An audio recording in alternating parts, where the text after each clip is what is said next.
everybody. This is the fourth video in our Leaders with Iron Fists, Chapter 13 unit. And now we're going to be talking about Hitler. There will be two videos about Hitler. This is part one. What I would like you to have now is your history textbook opened up to page 284. Also, you should have printed out the notes that were attached to this lesson so that you can take the notes and follow along with me as we talk about Hitler. I'm going to go to my PowerPoint. Adolf Hitler, Part 1. We've already talked a little bit about Hitler in our Corrie ten Boom unit, and now you're just going to start getting some background information about him so you learn more about Hitler. First of all, we always start with, when was he born? He was born in a town in Austria-Hungary near the German border. Remember, before World War I, Austria-Hungary was a country, and they were involved in World War I as well. So that's where he was born. This is a monument that was put up in front of his birthplace. Now, it is not a monument celebrating him, because this is what the monument says. For peace, freedom, and democracy, never again fascism. Millions of dead remind us. So in front of his birthplace is a reminder to never let someone can be in power again. Never let fascism happen again. All right, young Hitler. He wasn't a good student, and he never even graduated from high school. He left school when he was 16. He was known as a lazy student. He was undisciplined. He didn't get his work done. He didn't fit in with the other kids. He didn't really have friends. Everybody said he was a dreamer. He had his head in the clouds. And he liked reading, music, and drawing, and doing things off by himself. That was what he liked doing the most. This is a baby picture of Hitler. This is a young picture of Hitler. He's probably about your age, 5th grade. And then this one is a picture of Hitler when he is a young man in his 20s. Okay, so you're going to fill in the notes for young Hitler.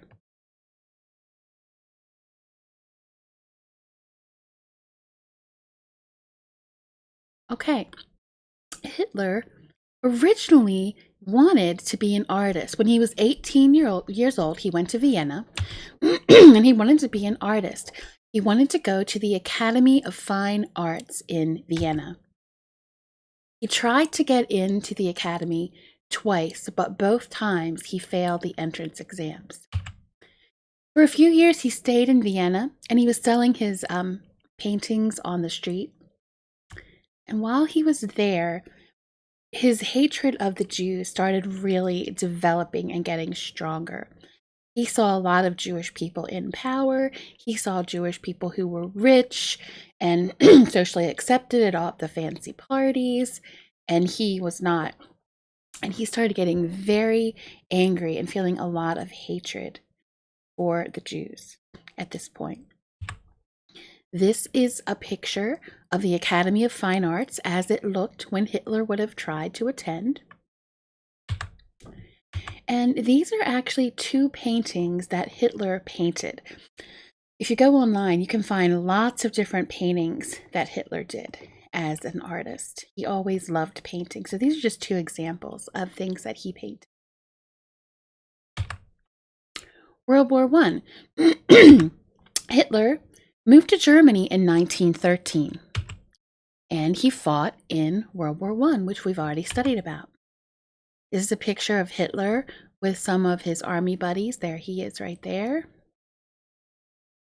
There's Hitler in World War I. Hitler was known in World War I for his desire to fight, and he was willing to take on dangerous assignments. He was willing to risk his life. He even won several medals as a World War I soldier. Excuse me, he was in the trenches. We talked about trench warfare and life in the trenches. Well, Hitler was one of the German soldiers in the trenches. While he was in the trenches, a chlorine gas attack came, and the gas temporarily blinded him. This was near the very end of World War I. He was actually in the hospital recovering from that chlorine gas attack when he found out that Germany lost. And he writes that it was a very dark, sad, depressing time for him in the hospital while he waited to recover his sight. The German Workers' Party. Hitler was sent to spy on a small political group. He stayed in the army after World War I, and they said, Hitler, we want you to find out about this political group, this German Workers' Party. So we want you to pretend to join, but we want you to spy on them for us. Well, this party hated the Jews and hated communists, and this party wanted Germany to become a powerful nation again. Hitler, when he went into the German Workers' Party, was admired for his speaking skills. Hitler had dynamic speaking skills. And Hitler liked this party so much, he decided to join. And by 1920, he became a party leader, and soon he was in control of the German Workers' Party. There's their symbol. There is a picture of young Hitler at the German Workers' Party. So Hitler takes charge of this party. So now we have a name change, which is going to sound familiar, and a new symbol. Hitler changes the name of the German Workers' Party to the National Socialist German Workers' Party, and this is shortened to the Nazis. Hitler himself designed the party's flag with the swastika symbol. This symbol becomes the Nazi emblem, and there's a picture of it. Hitler looked at what Mussolini did in Italy with his black shirts, and Hitler formed his own private army, and they had two names, the Stormtroopers. They were also called the Brown Shirts because they dressed in brown uniforms. They were kind of like Hitler's private police force. Hitler at this time also gave himself a new name, Der Führer, which means the leader in German.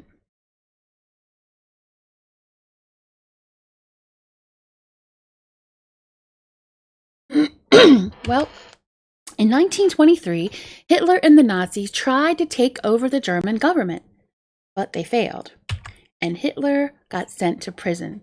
He was sentenced to 5 years in prison, but he only stayed for 1 year, and they let him out. While he was in prison, he wrote his famous book called Mein Kampf, which in English means My Struggle. Mein Kampf told everyone Hitler's ideas, and the main ideas in the book are a hatred of Jews and how he wanted Germany to be rid of all Jews. He described his belief that the Germans were a superior race and that other races were not worthy to be part of that master race.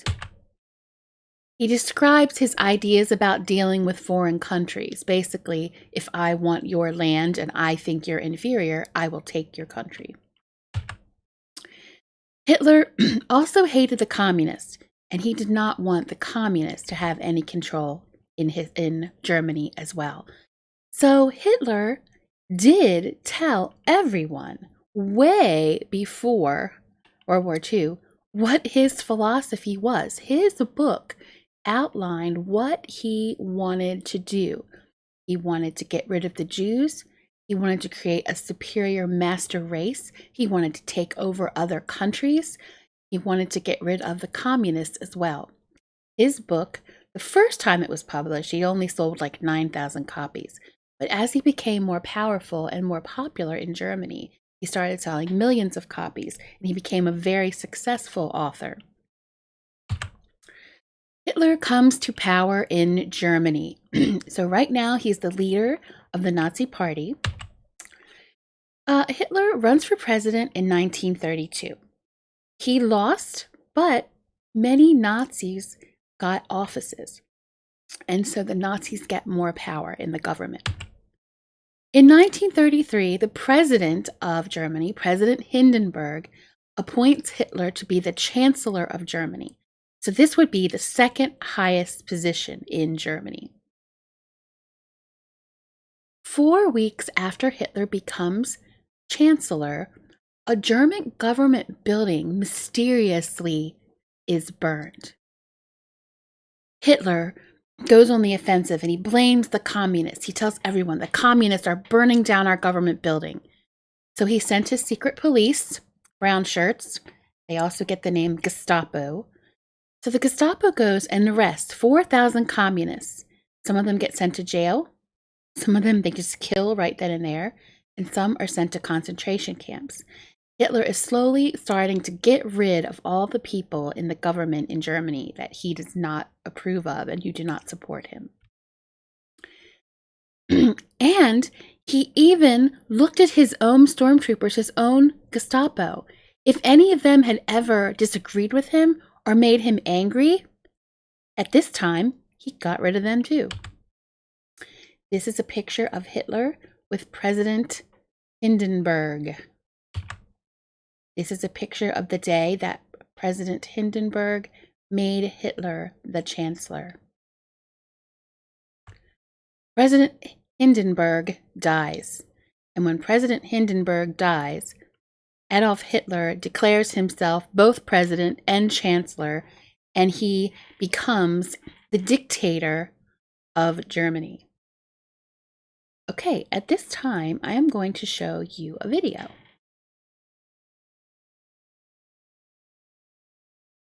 To kind of review what we've been learning. The last of the major dictators to rise to power prior to World War II arose in Germany. Who was Adolf Hitler, and how did he gain control of Germany? Early in his life, Adolf Hitler hoped to be an artist, but his father refused to allow him to attend a classical school. As a result, Hitler intentionally failed in his studies and dropped out of high school. By the age of 16, Hitler had become obsessed with politics. While living in Vienna, Hitler also developed a strong hatred for the non-German races in Germany and Austria. Before reaching adulthood, Hitler became what he would remain to his dying day, a fanatical German nationalist. Hitler went on to serve in the German army during World War I, where he won the Iron Cross for bravery on 2 separate occasions. Following the war, he remained employed by the military as part of the political department. In September of 1919, Hitler was sent to investigate a tiny political party in Munich, which called itself the German Workers' Party. Finding himself impressed with their policies, Hitler joined the party.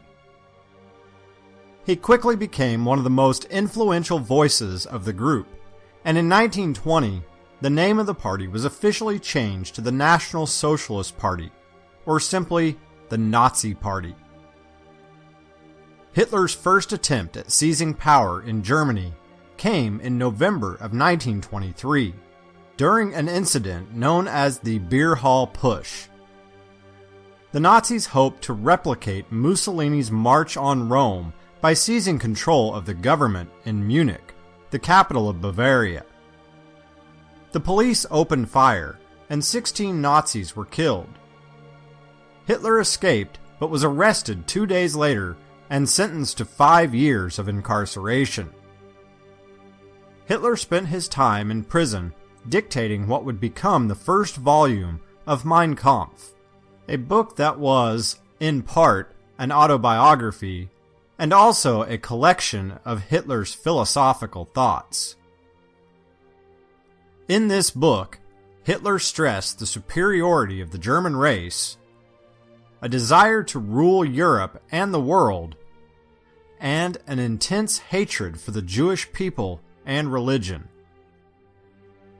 Mein Kampf only sold 9,000 copies in its first year, But, as the Nazi Party grew, so did the book's popularity. In 1933, it sold 1 million copies, and Hitler became the most prosperous author in Germany. Hitler's rise to power came amidst a wave of public anger.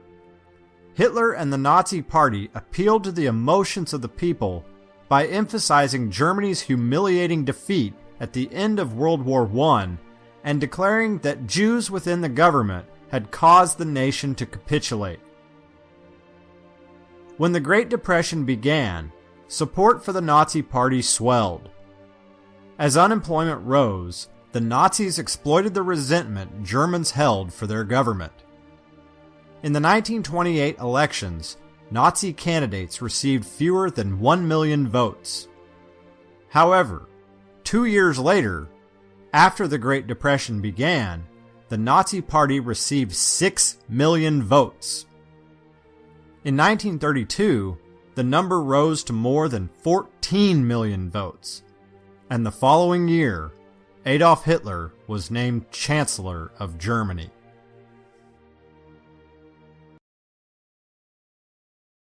Okay, so that video is pretty much a summary of what I told you, but I always feel like if you see pictures, it helps you to understand things a little better.